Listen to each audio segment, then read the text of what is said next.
Hello বন্ধুরা, কেমন আছো তোমরা সবাই? আশা করি অনেক অনেক ভালোই আছো।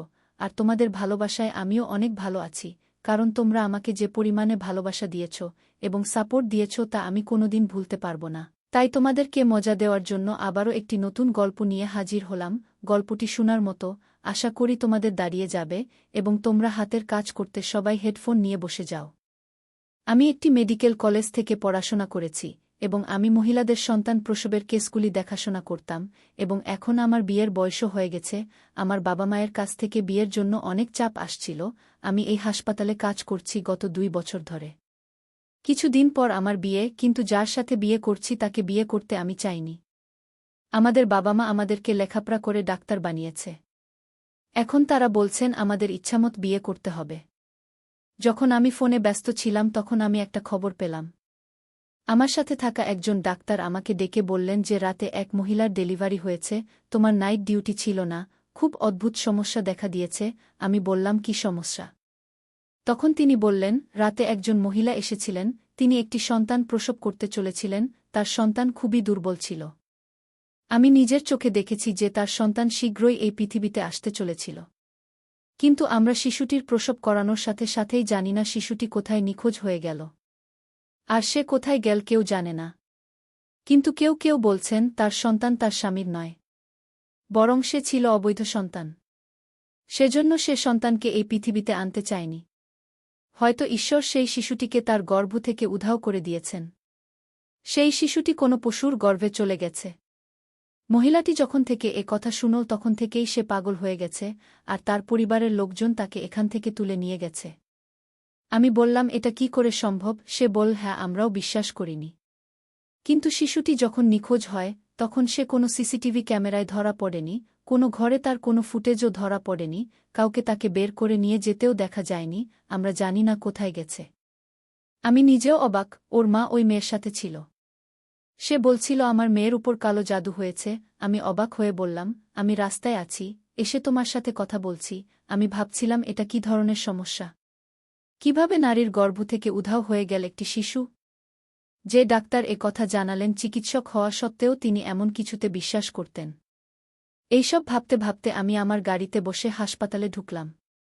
যখন দেখলাম আমার সামনে এক অদ্ভুত দৃশ্য। দেখলাম একটি মেয়ে যে একটি ঠেলা গাড়িতে একটি কুকুরকে রেখে সেটা 2 পাশ থেকে ধরে দাঁড়িয়েছিল ও গার্ডের সাথে ঝগড়া করছিল। এই কুকুরটাকে হাসপাতালে নিয়ে যেতে হবে। গার্ড রাগ করে বলছিল, এখানে মানুষের চিকিৎসা হয়, এটা মানুষের জন্য, পশুদের নয়। কিন্তু বারবার সে তার সাথে ঝগড়া করছিল এবং সেও কাঁদছিল, আমাকে একজন ডাক্তারকে দেখাতে দিন। আমি এই দৃশ্য দেখে প্রথমে পাশ দিয়ে যাচ্ছিলাম, কিন্তু তারপর আমি আমার ড্রাইভারকে গাড়িটি পেছনে নিয়ে যেতে বললাম। আমি সেই মেয়েদের দেখে গাড়ি থেকে বেরিয়ে এলাম। আমি বললাম আপনাদের কি সমস্যা আছে? সে বলল তুমি একজন ডাক্তার। আমি বললাম হ্যাঁ, কারণ আমি একটা কোট পরেছিলাম। সে বলল এই কুকুরটাকে দেখ, তার পেটে কিছু আছে। আমি বললাম এই কুকুরটা মারা গেছে। তারা বলল এটা মৃত, কিন্তু তার পেটে কিছু আছে। কুকুরের অবস্থা অদ্ভুত লাগছিল। কুকুরটির পেটের দিক থেকে খুব ফোলা ছিল। আমি বললাম এটা মানুষের হাসপাতাল। তিনি বলেন আমরা জানি এটা মানুষের হাসপাতাল, তাই আমরা তাকে এখানে নিয়ে এসেছি, কারণ এই কুকুরের পেটের ভিতর একটা বাচ্চার কান্নার আওয়াজ আসছে। সে যা বলল তা শুনে আমি অবাক হয়ে গেলাম। আমি বললাম এটা তো হতে পারে না। উনি বললেন এমনটাই হয়েছে, এই জন্যই তো একে নিয়ে এসেছি। তার চারপাশে প্রচুর ভিড় ছিল। মানুষ শুধু দেখছিল, ভিডিও করছিল। ইতিমধ্যে অনেক সময় নষ্ট হয়ে গেছে। আমাদের সাহায্য করুন, খুব দেরি না হয়ে যায়। আমি বললাম এই কুকুরটা মরে গেছে আর তোমাদের কোনো ভুল হচ্ছে, এমন কিছুই নেই, এটা সম্ভবও নয়। উনি বললেন আগে আমরাও তাই ভেবেছিলাম, কিন্তু আমরা কান দিয়ে আওয়াজ শুনেছি, আপনি আমাদের সাহায্য করুন। আমি বললাম তোমাকে সাহায্য করলেও কোনো লাভ হবে বলে মনে হয়? এ খবর বের হলে হাসপাতালের দুর্নাম হবে। আর আমাদের সমাজে এমন একটি গল্প মানুষের সামনে ফুটে উঠবে এবং মানুষ তা শুনে অনেক কিছু অনুমান করবে। কারণ একজন মানুষ জানে না গল্প শুনে তার মন থেকে কি ফলাফল বের হবে। মেয়েটি বলল যে ফলাফল যাই হোক না কেন তা থেকে কি হতে পারে এবং কি হবে, কারণ এটি মিথ্যা নয়, এটি আমাদের সমাজেরই এক ভয়ানক রূপ যা এখন আমাদের সামনে এসেছে। উনি আমাকে সৃষ্টিকর্তার অনেক দোহাই দিলেন আর বললেন আমাদের সাহায্য করুন। আমি কুকুরের দিকে একবার তাকিয়ে মেয়েটির দিকে তাকালাম এবং বললাম ঠিক আছে, আমার সাথে আসুন। যখন আমি তাকে ভিতরে নিয়ে যাচ্ছিলাম তখন সবাই অবাক হয়ে দেখছিল। এই খবর পৌঁছে গিয়েছিল হাসপাতালের ইনচার্জের কাছেও। সে বল, এই মেয়ে দুটোকে আমার কাছে পাগল মনে হয়, কিন্তু তুমি তো বুদ্ধিমান, ওদের সাথে এনেছ কেন? এইসব কি? আমি বললাম, ডাক্তার সাহেব আমাকে এরা যা বলেছে, তাই জন্য আমি তাদের ভেতরে নিয়ে এসেছি। উল্টো পাল্টা কিছু হলে তার শাস্তি হবে। কারণ তারা আমাদের সবার সময় নষ্ট করেছে, কিন্তু যদি সত্যিই এমন হয়, তবে আমাদের দায়িত্ব নিজের চোখ ও হাতে এই সমস্যার সমাধান করা। আমি যখন এখানে দায়িত্বে থাকা ডাক্তারকে বিষয়টি জানাই, তখন এখানকার ইনচার্জ বললেন, আমাদের সবারই সময় নষ্ট হয়েছে। সেও অবাক হল। সে বল, এই মেয়ে দুটোকে আমার বোকা মনে হচ্ছে, রাস্তা থেকে একটা মরা কুকুর তুলে নিয়ে এসেছে, কিন্তু এখানে আমার প্রশ্ন ছিল, তাদের এসব করার কি দরকার ছিল? আমরা শুধু এই নিয়ে তর্ক করছিলাম। দায়িত্বরত ডাক্তার বলছিল, এরকম কিছুই হবে না। এটি একটি মানব হাসপাতাল, আমরা এখানে এই কুকুর রাখতে পারি না। পুরো জায়গা নোংরা হয়ে যাবে। হঠাৎ আমাদের কান কিছু একটা শুনতে পেল। ওটা হাসপাতাল, এখানে প্রতিদিন কত শিশুর জন্ম হয়, একটি শিশুর কান্না শুনে অবাক হবার কিছু নেই। পাশের ঘরে অবশ্যই একটি শিশু কাঁদছে। কিন্তু আবার আওয়াজ এলে পায়ের নিচ থেকে মাটি সরে গেল এবং শীঘ্রই কুকুরটিকে মানুষের অপারেশনের জায়গা রাখা হয়। এবং দ্রুত সবাই জড়ো হয়ে গেল। দায়িত্বে থাকা ইনচার্জ এই ধরনের কোনো ক্ষেত্রে আসতেন না, তিনি শুধুমাত্র খুব গুরুতর ক্ষেত্রেই সাহায্য করতেন। কিন্তু সেও এসে সামনে দাঁড়াল এবং আমার সাথে সাথে দেখতে লাগল কোথা থেকে বাচ্চার আওয়াজ এসেছে, কারণ আমরা খুব কাছ থেকে বাচ্চাদের কণ্ঠ শুনতে পাচ্ছিলাম। বাচ্চাটা হয় গভীর কিছুর ভিতর আটকে আছে, নয়তো ৪-৫টা কাপড়ের ভিতর জড়িয়ে আছে। এমন একটা আওয়াজ আসছে, ওই মেয়েদের বাইরে পাঠিয়ে দেওয়া হল। তার অবস্থাও অদ্ভুত ছিল, তার হাত পা কাঁপছিল, সে খারাপভাবে কাঁদছিল। কিছুক্ষণ পরে আমরা আমাদের জীবনের অদ্ভুততম ঘটনা এবং অদ্ভুত মৃত্যুর সাক্ষী হয়েছিলাম। কিন্তু আমরা কিছু বলার আগেই বা কোনো সিদ্ধান্তে আসার আগেই আমি সেই মেয়েদেরকে আমার অফিসে ডেকে নিলাম। তাদের একজনের নাম মোহিনী, আর অন্যজনের নাম ছিল আঁচল। মোহিনী খুব মন খারাপ করে কাঁদছিল। আমি বললাম, কুকুরটা কোথা থেকে পেলে? আর ওকে এখানে এনেছ কেন? সে বল যে আমরা যথারীতি আমাদের কলেজে যাচ্ছিলাম। সে আমার বন্ধু, আমরা একই এলাকায় থাকি। যখন আমরা দুজনেই সেই কুকুরের পাশ দিয়ে যাচ্ছিলাম, তখন আমরা একটি শিশুর কান্নার শব্দ শুনতে পাই। আমরা দুজনেই খুব অবাক হয়েছিলাম। ভেবেছিলাম হয়তো আমাদের মনের ভুল। কিন্তু কিছুক্ষণ পর যে দৃশ্য আমরা দেখতে পেলাম। ডাক্তার সাহেব, আমি কথা বলতে পারছি না। আমি আপনাকে কি বলবো? এই নিষ্ঠুর পৃথিবীটা খুব খারাপ। শুধু এই কুকুরটাকে তুলে তোমার কাছে এনেছি। আমি বললাম, আর তুমি কি জানো? তাই সে বলল সে এটা বলতে চায় না। কিন্তু আমি এর চেয়েও বেশি জানি। আসলে আমি জানি এইসব কে করেছে। আমি এটা শুনে হতবাক হয়ে গেলাম। বললাম, কে করেছে এইসব? তাই সে বলল, আমার এক বৌদি আছে, সে আমাদের থেকে আলাদা থাকে। আমরা একই বাড়িতে থাকি, কিন্তু ঝগড়াঝাঁটির কারণে আমাদের মধ্যে একটি প্রাচীর তৈরি হয়েছে। সে তার কথায় আমাদের ভাইকে প্রভাবিত করেছে এবং আমাদের সাথে প্রতিটি সম্পর্ক ভেঙে বাড়ি আলাদা করে নিয়েছে। বাড়িটি আমাদের নিজস্ব ছিল, সেজন্য মাঝখানে দেয়াল দেয়া হয়েছে। কিন্তু ভাইজের মনে কি হয়েছে জানি না, ২ মাস পর সে আবার দ্বিতীয়বার বিয়ে করল। এখন তার ২টি বউ নিয়ে আলাদা বাড়িতে থাকে। এবং আমার কাছে মনে হয় এই গল্পটি তাদের বাড়ি থেকেই উঠে এসেছে। এটি তাদের ৩ জনের দ্বারা করা হয়েছে। আমি বললাম, আপনি কি নিশ্চিত? তিনি হ্যাঁ বললেন, কারণ এই কুকুরটি সেখানেই পড়ে থাকত। আমার এক বৌদি একটি সন্তানের জন্ম দিতে চলেছিল, তারা আমাদের কিছু বলেনি, তবে বাড়িটি এত কাছে যে তার মধ্যে কেবল একটি প্রাচীর রয়েছে, তাই আমরা তাদের কথোপকথন শুনতে পেতাম। আমি বললাম, তাহলে তোমাকে আমার সাথে কোথাও যেতে হবে। আমি ডাক্তার ছিলাম, আমার কাজ শেষ। কিন্তু আমি এই ঘটনার শেষ অবধি যেতে চেয়েছিলাম, কারণ এই ঘটনাটি কোনো স্বাভাবিক ঘটনা ছিল না। আমি জানতে চাইছিলাম, এমন মানুষও কি এই পৃথিবীতে থাকে? আমি তাদের দুজনকে আমার গাড়িতে বসিয়ে তাদের বাড়ির দিকে রওনা দিলাম। তার বাড়ি বেশি দূরে নয়। কিন্তু আমরা জাঞ্চটে আটকা পড়েছিলাম। পথে মেয়েটিকে জিজ্ঞেস করলাম, আপনার ২ বৌদি কেমন মহিলা? সে বলল, দুজনেই নিজ নিজ জায়গায় অদ্ভুত। প্রথম বৌদির নাম আলপনা, সে শুধু আমার ভাইকে নিয়ে আলাদা হতে চাইত। আর সে এটা একবারও ভাবেনি আমাদের ভাই ছাড়া আর কেউ নেই। আমি সকালে কলেজে যাই, সন্ধ্যায় টিউশনি দেই, মা বাড়িতে কাপড় সেলাই করে, আর এভাবেই আমরা বেঁচে থাকি। আমি বললাম, তোমার ভাই তোমাদের জন্য কিছুই করে না? সে বল যে মাঝে মাঝে একটু টাকা ধরিয়ে দিয়ে যায়, কিন্তু সেই টাকা দিয়ে আমাদের চলে না। সেও তার বউয়ের কাছ থেকে গোপনে দেয়। বৌদি কখনো আমাদের সাথে কথা বলে না, উচ্চস্বরে কোনোদিনও কিছু বলেনি। সে শুধু ভাইয়ের কান ভরত নিজেকে দুঃখী রাখত এবং বলতে থাকে যে আমি আলাদা হতে চাই। আমি একটা আলাদা বাড়ি চাই। এটা আমার অধিকার। অবশেষে ভাই রাজি হল, কিন্তু তারপর ভাই আবার বিয়ে করল। এই ব্যাপারে বৌদির খুব আফসোস হয়েছিল। আমরা রাতে ওর কান্না আর চিৎকার শুনতাম। আমি বললাম, তোমার অন্য বৌদি কেমন মহিলা? তারপর সে বলতে লাগল, সে খুব খারাপ মহিলা, সে প্রথম বৌদির জীবন দুর্বিষহ করে তুলেছে। সারাদিন সে একে অপরের সাথে ঝগড়া করে, আর আলপনা বৌদির সাথে পশুর মতো মারামারি করে। পুরো এলাকা তাদের মারামারির আওয়াজ শুনতে পায়। সে বৌদিকে তার ইশারায় নাচাতে থাকে। কিন্তু আমরা অবাক হয়ে যাই, কেন আমার ভাই তাকে বিয়ে করল? আমি বললাম, আপনার ভাই বড় মনের মানুষ হবে। তখন তিনি বললেন, ডাক্তার সাহেব, আমি জানি না। আমার জন্য সে আমার ভাই, তার মনে কি চলছে আমি কিভাবে বুঝব? কিন্তু আপনাকে বুঝতে হবে যে তার দ্বিতীয় বিয়েটি এমন, যেমন সূর্য পূর্ব দিক থেকে উদিত হয়েছে, পশ্চিম দিক থেকে নয়, কারণ তার প্রথম বিয়েটি ছিল প্রেমের বিয়ে। কিন্তু আমি জানি না কেন তিনি দ্বিতীয়বার বিয়ে করলেন। আমি বললাম, কেন বৌদির এই বাচ্চা হবে? তখন তিনি বললেন যে আমার প্রথম বৌদি আলপনার সন্তান হতে চলেছে। কিন্তু মা বলেন, তার দিন অনেক এগিয়েছে এবং সন্তানের কণ্ঠস্বর এখনও আসেনি। আমার মা বাচ্চাকে কোলে রাখতে খুব পছন্দ করেন। তিনি বলেন, এটা আমার একমাত্র ছেলের সন্তান। আমি এটাকে বড় করতে চাই, কোলে ওঠাতে চাই, কিন্তু বৌদি আগেই বলেছে যে এই বাচ্চার সাথে আপনাদের কোনো সম্পর্ক নেই। মা দিনরাত কাঁদে, চিন্তিত থাকে, মাঝে মাঝে খুব রেগে যায়, আবার সেই লোকগুলোকে অভিশাপও দিতে থাকে। আমি তাকে এই কাজ করতে নিষেধ করেছিলাম। আমরা বাড়িতে পৌঁছে দরজায় পৌঁছতেই মোহিনীর অন্য বৌদি বরখা দরজা খুলে দিল। যখন আমি সেই মহিলাকে দেখেছিলাম, তখন আমি তাকে চিনতে পেরেছিলাম যে সে যেভাবে আটসাট পোশাক পরেছিল তাতে সে অন্য কোনো মহিলা নয়। এমনকি দিনের বেলাও তিনি এত মেকআপ পরেছিলেন। এই ধরনের মহিলারা তাদের সুরে পুরুষদের নাচানোর কৌশলগুলি খুব ভালো করেই জানেন, তাই তার ভাই দ্বিতীয়বার বিয়ে করেছিলেন। মোহিনীকে দেখে বলল, মহিনা, তুমি এখানে কি করছ? আর এই ম্যাডামকে? আমি বললাম, আমরা কি ভিতরে এসে আপনার সাথে কথা বলতে পারি? সে বলল, হ্যাঁ আসুন। আমরা দরজায় দাঁড়িয়ে কথা বলতে পারি না, কিন্তু আপনি কে? মোহিনী বলল, এই তো ডাক্তার সাহেব, আর জিজ্ঞেস করতে এসেছে আলপনা ভাবির স্বাস্থ্য কেমন।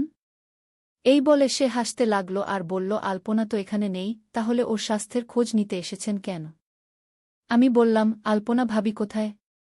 তাই সে বলল যে সে তার বাড়িতে গেছে। আমি বললাম, কিন্তু সে একটি সন্তানের জন্ম দিতে চলেছে, সেটা কি হয়ে গেছে? তাই তিনি বললেন, আমরা জানি না এটা হয়েছে কি না, সময়ও কেটে গেছে। কিন্তু জানা গেল তার সন্তান এই পৃথিবীতে এসেও বাঁচেনি। সেজন্য ওই মহিলা পাগল হয়ে গেছে, এই জন্যই তোর ভাই ওকে বাপের বাড়ি পাঠিয়েছে, এখন আর ফিরবে না। সে তার সন্তানের জন্য এতটাই পাগল হয়ে গেছে যে সে আত্মহত্যার চেষ্টা করছে। যদি সে মারা যেত তাহলে দোষটা আমাদের সবার উপরেই পড়ত। সেজন্য সে এখান থেকে চলে গেছে। ভালোই হলো চলে গেছে। আমি মোহিনীকে বলতে লাগলাম যে যদি তাই হয়, তাহলে সেই শিশুটি কোথায়, যে আর এই পৃথিবীতে নেই? তাকে কি কবর দেওয়া হয়েছে? তখন তার জল্লাদ বৌদি উত্তর দিল খুব অদ্ভুতভাবে, সে বলেছিল যে তাকে কবর দেওয়ার কেউ ছিল না, তিনি আগেই চলে গেছেন এই পৃথিবী থেকে। ওর কথা শুনে আমিও রেগে গেলাম। আমি বললাম, মোহিনী, চলো তোমার অন্য বৌদির বাড়ি যাই, কিন্তু তার আগে আরও একটা জরুরি কাজ আছে। আমি উঠে বাইরে রাখা একটা খাটে বসলাম।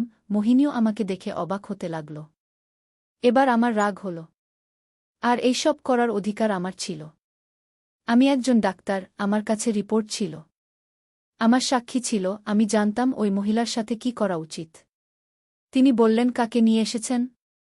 না জানি না চিনি, আমি আপনার অতিথি হয়ে এসেছি, আর আমাদের জিজ্ঞাসাবাদ করতে এসেছেন, এখন আমি জানতাম আমার কি করা উচিত।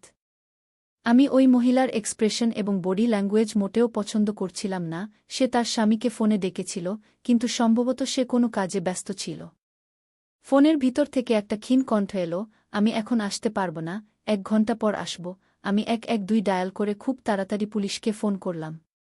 মহিলাটি বিষয়টি জানতে পেরে অদ্ভুত অবস্থায় চলে আসে। এখন সে রেগে যায়, কখনো কথা বলে, কখনো বলতো আমাকে এখান থেকে বের করে দাও। আমি বলেছিলাম, আপনি এখান থেকে যেতে পারবেন না, পুলিশ আসবে এবং তারা নিয়ে যাবে। কিছুক্ষণ পর পুলিশ এলো, ভাইকেও ফোন করেছিলাম। তিনি একজন বিচক্ষণ মানুষ ছিলেন। তাকে সব বললাম, সেও অবাক হল। এখন তিনি আমাদের সাথে ছিলেন। আমি পুলিশকে ওই মহিলাকে ধরতে বলেছিলাম, কারণ ওই মহিলা একটি নিষ্পাপ শিশুকে চুরি করেছে, এবং চুরি করার পরে সে তার সাথে একটি ভয়ঙ্কর খেলা খেলতে চেষ্টা করেছিল। সে একটি বড় অপরাধ করেছে। পুলিশের সাথে লেডি কনস্টেবলও ছিল। তারা বরখা নামের ওই নারীকে ধরে ফেলে। সে অনেক অনুনয় বিনয় করতে লাগল, আমাকে ছেড়ে দাও, আমি কিছু করিনি। আমার বিরুদ্ধে প্রমাণ কি? আপনাদের কাছে কি প্রমাণ আছে? আমি বললাম, আমাদের কাছে প্রমাণ আছে, কারণ আপনারা যেখানে বসে এই কাজ করেছেন সেখানে একটি খুঁটি লাগানো ছিল।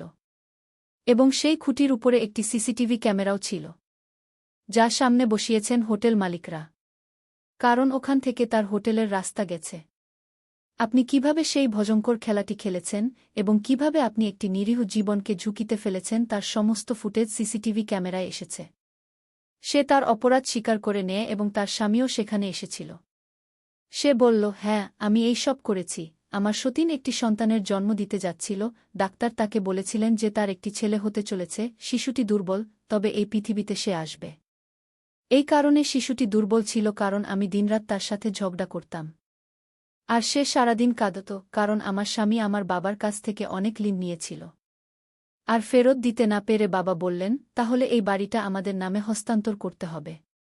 কিন্তু সে আমাদের সামনেই মিনতি করতে থাকে। আমি ইতিমধ্যে তাকে পছন্দ করতাম। সেজন্য আমি বলেছিলাম যে সে যদি আমাকে বিয়ে করে তার সাথে নিয়ে যায় তাহলে তার ঋণ মাফ হয়ে যাবে।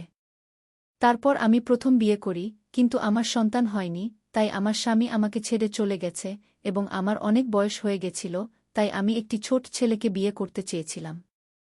আমি একে পছন্দ করি, তাই আমি আমার বাবাকে তার সাথে আমাকে বিয়ে করাতে বলেছিলাম।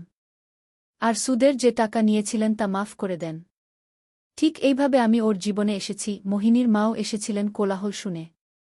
সে কথা শুনে অবাক হয়ে বলল, তুমি আমার ছেলের অসহায়ত্বের সুযোগ নিয়েছ, তুমি মোটেও ভালো করনি। তখন বরখা বলল, তুমি এত অসহায় নও। সে আমাদের কাছ থেকে সুদের টাকা নিল কেন? আপনার ছেলে যদি এত বুদ্ধিমান হতো তাহলে সে কখনোই সুদের টাকা নিত না। আমি ছেলেটার দিকে তাকালাম, ওকে নিষ্পাপ লাগছিল। তিনি একজন অসহায় মানুষ বুঝতে পেরে। বরখা বলেন, আলপনা আমার সঙ্গে বেশি মারামারি করত। সে নিজেকে নিয়ে খুব গর্বিত ছিল। তিনি বলতেন, আমার একটি সন্তান হতে চলেছে এবং আমি আমার স্বামীর কাছে প্রতিজ্ঞা করছি, আমি যখন একটি পুত্রের মা হব তখন আমার স্বামী আমার কাছে ফিরে আসবে। আর তোমার এখনও কোনো সন্তান হয়নি, না তোমার প্রথম বিয়ে থেকে, না তোমার দ্বিতীয় বিয়ে থেকে, কারণ তুমি বন্ধ্যা, আর এটাই তোমার বড় দোষ।